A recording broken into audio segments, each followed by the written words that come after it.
Welcome to the All Things Real Estate Podcast with our very own Josh Barker. With more than 20 years of experience and over 5,000 properties sold, Josh brings a unique perspective to the real estate market. Let's get started.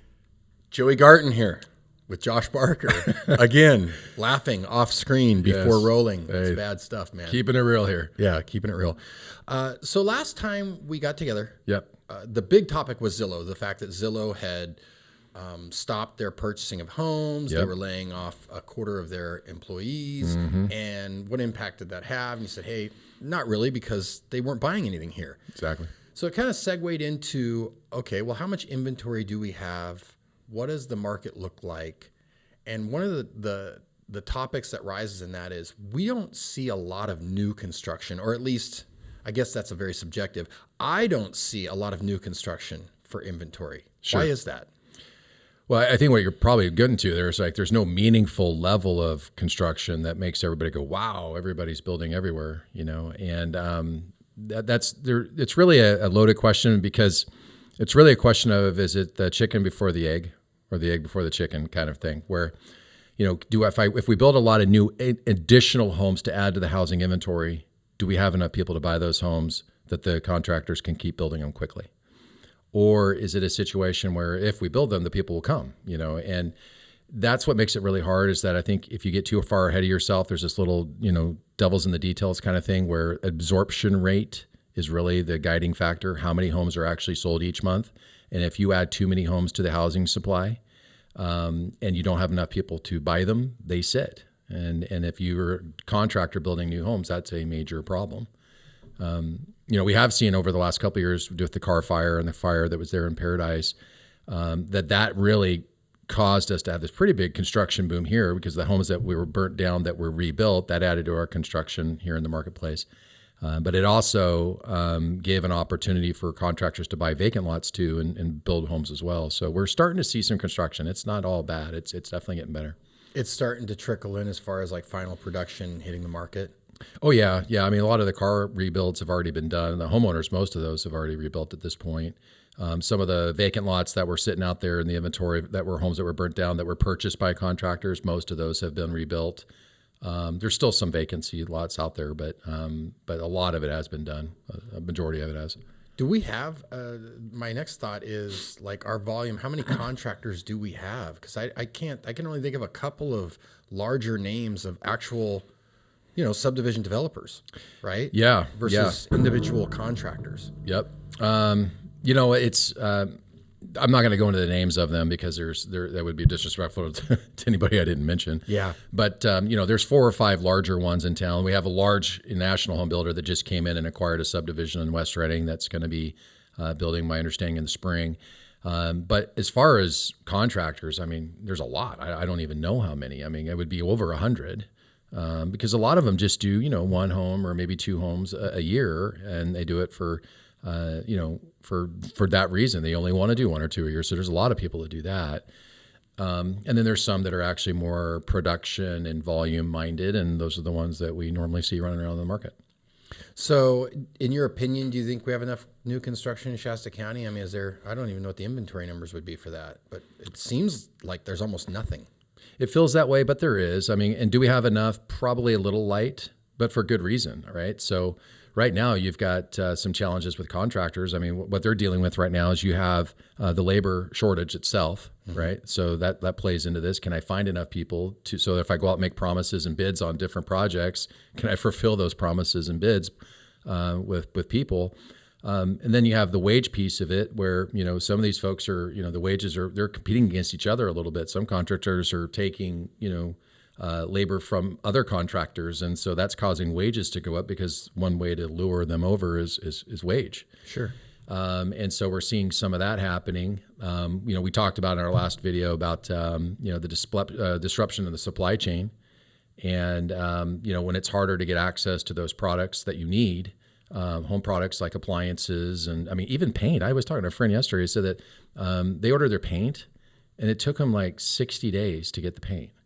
Wow. So, and I don't know if that has anything to do with the supply chain. Maybe there was a warehouse that burnt down somewhere. I don't know. But I just know that there's major issues with supplies And I think that's putting its own pressure on the ability to supply the market. And you know what? Honestly, that might be a good thing because it's certainly keeping us from overbuilding in our market. We've heard of times in the past where other markets have overbuilt big time, and it dragged the whole market down because they oversupplied. We haven't done that here. We're going through a remodel right now. I mean, like a major remodel. We almost doubled the size of our house. And at every point, it seems like there's been a supply issue, just product. We have a really good general contractor. I guess I won't name him because we've got to name everybody. But he talked about how juggling the projects, but he would make comments like he was surprised how many weeks out, just a simple product, like a toilet. Yeah. Like something like, I think my wife picked a couple of sinks.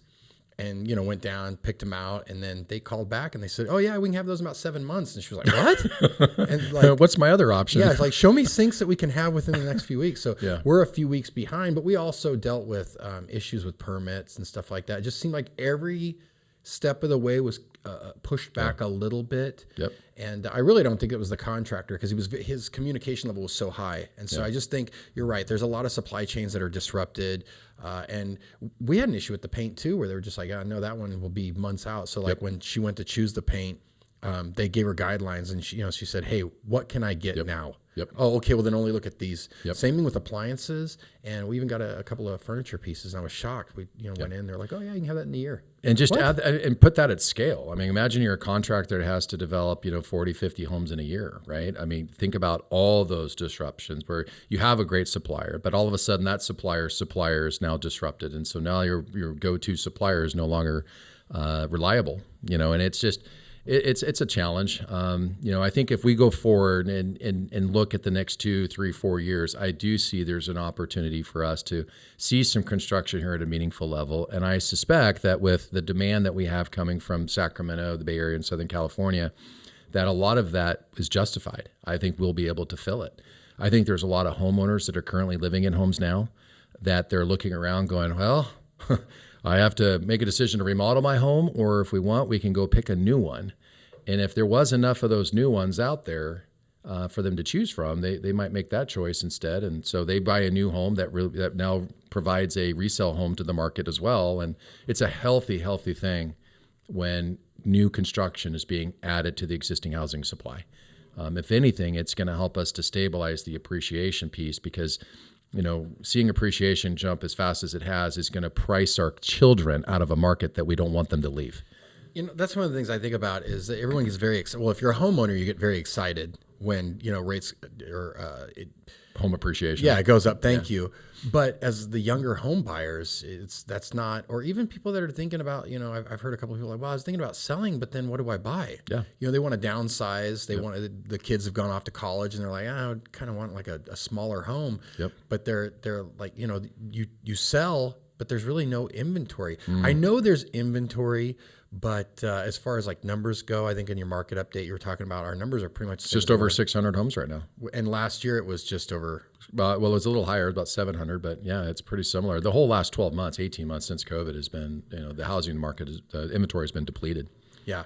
So is 600 a healthy inventory, or no, what do you think? What do you think a healthy all. Inventory is? Probably 1,000 to 1,100. And we talked right now based on sales volumes.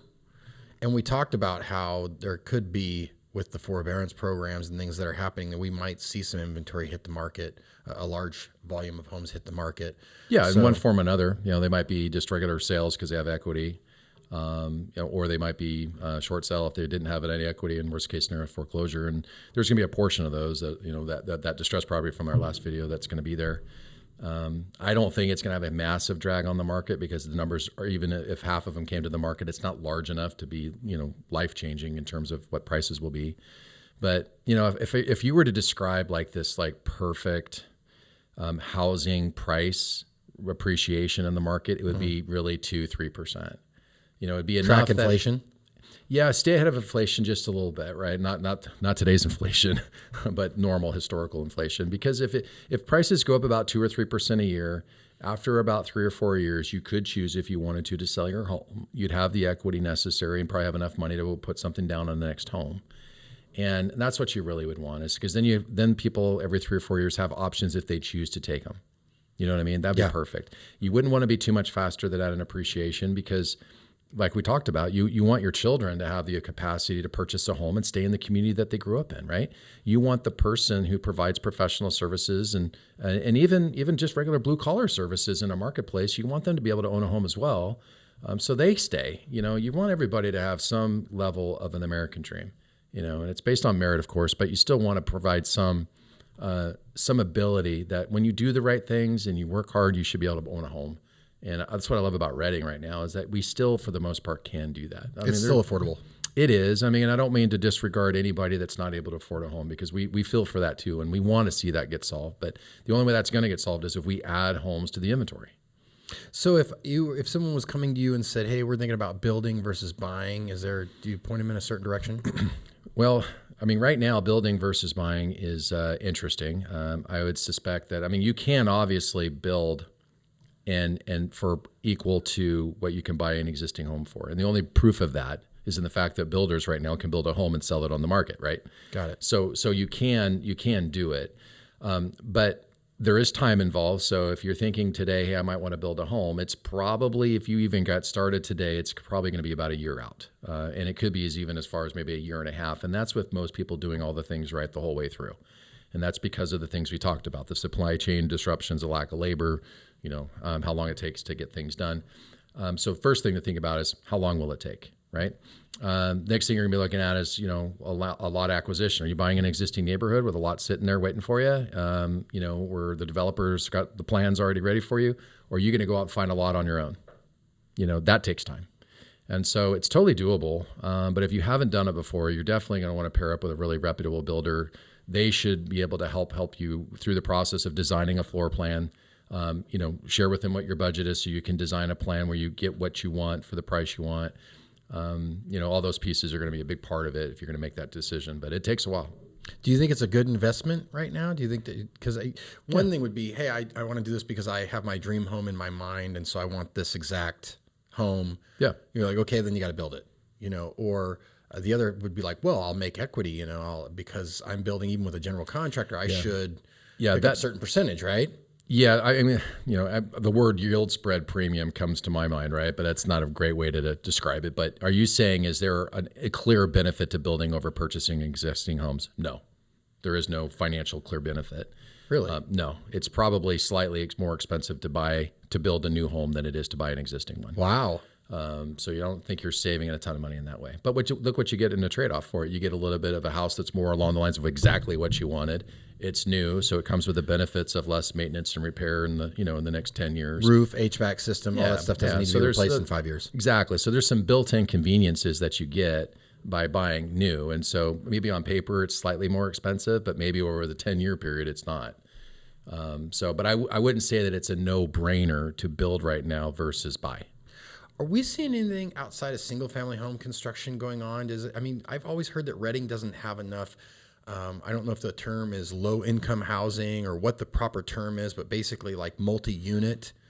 That's always been like a big dig on Reading. I don't know what that percentage is that they use, where they say, hey, this is a certain percentage. Higher density. There you go. Yeah.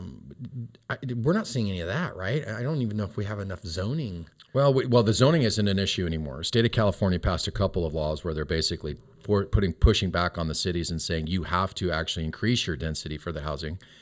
Because they don't want to be in a situation where the housing market gets too out of control. So it's now giving the cities flexibility to increase their density zoning, even when the general plan originally didn't outline for it. So that's been a change that's taken place. We are seeing some higher density here. We have 4 or 5 major apartment complexes that are being built right now just on the west side of town. So one of them just got completed. There's several more going up. So there are some higher density units that are coming in. We have some cluster home developments that are coming in. This is where they're like attached living. So you have your nice townhouse and it's attached. One wall is common with the townhouse next door. And so we see a lot of those cluster homes coming up as well. There's one that's coming up on the west side of town as well right now. There's a couple of bigger ones on the east side of town. And so I do see that happening now. And really the general plan kind of looks like, imagine a large arterial road. Is that the way to say that word? Arterial? Arterial, thank you. And so you see that road coming through. So that first layer is higher density right along that road. Mm-hmm. When you get further back, it starts to slow down, drop into a lower priced single family dwelling. And then in the back of that area would be a higher end single family dwelling.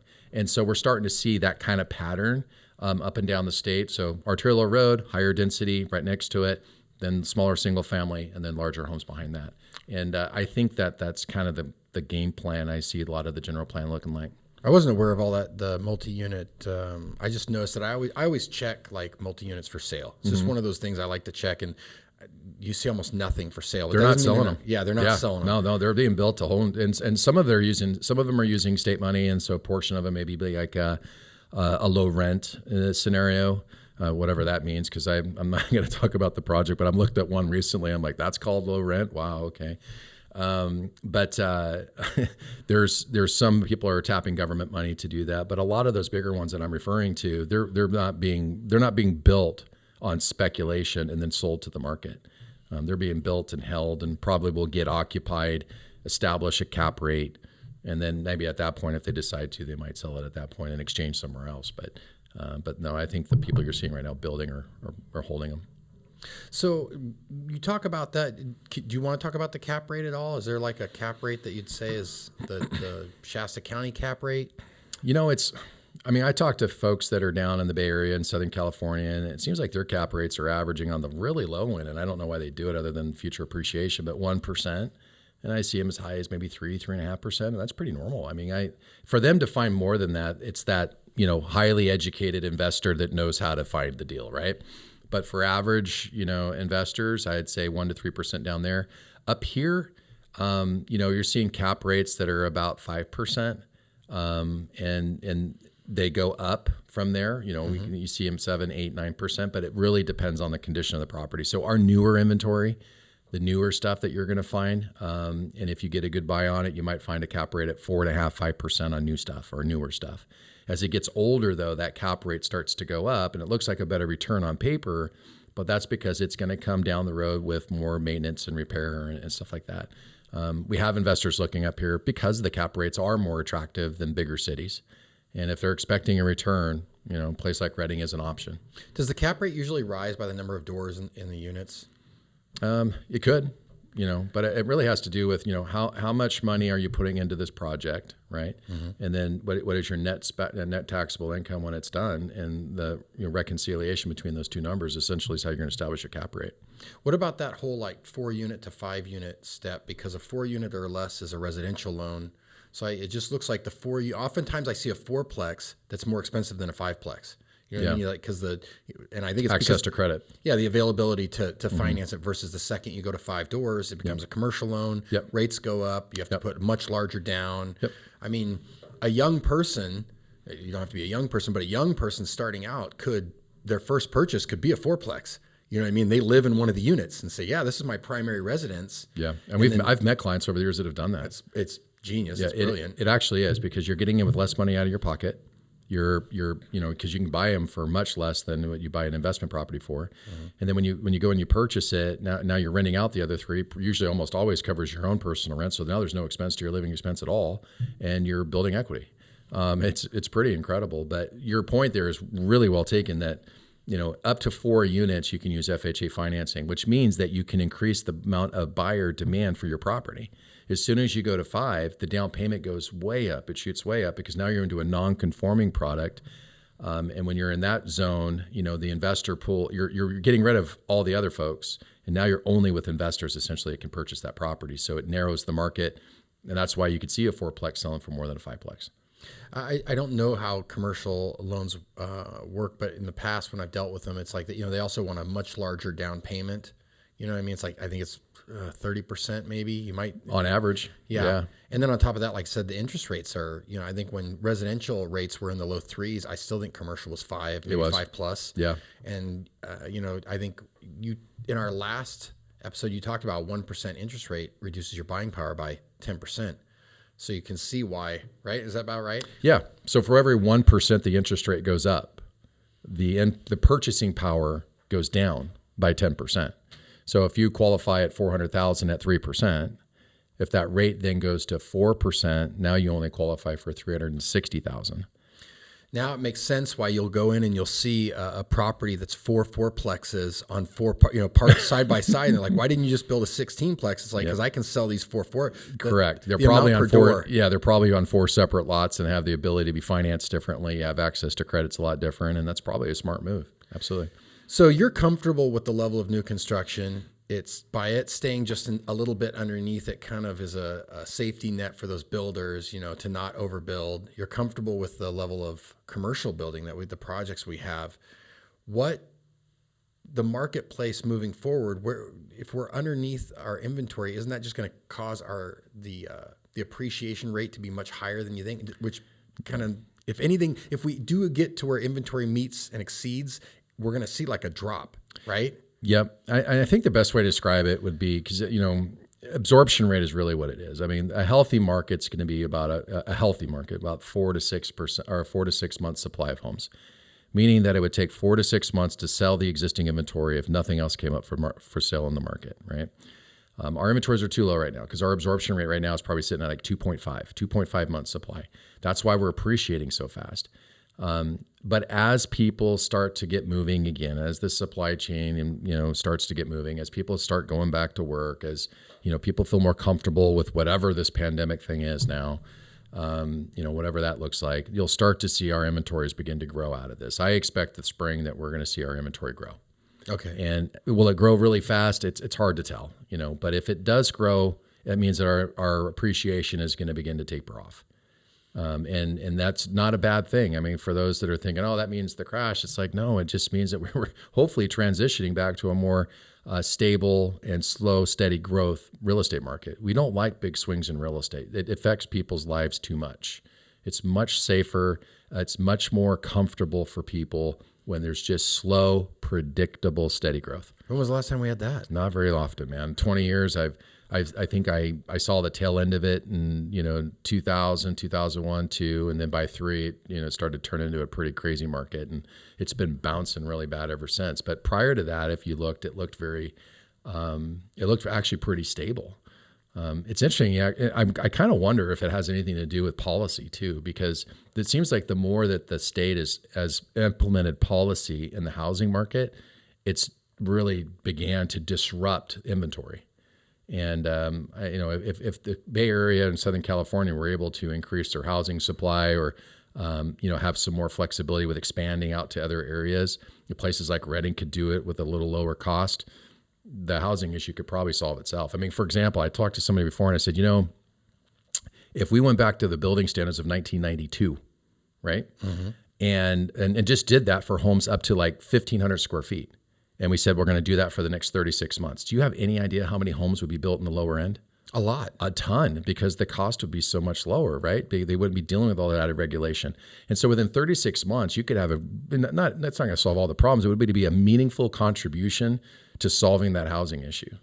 But, I don't mean to, I'm not going into the weeds there. I'm just saying that, the way that the government has an impact on policy does have an impact on how many homes get built.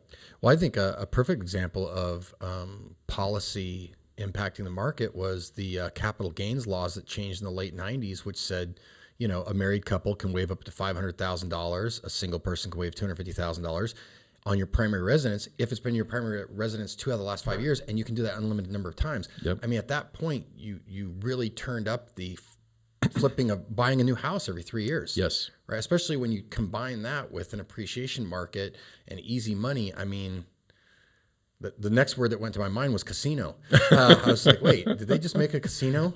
3 sevens. Yes. Yeah.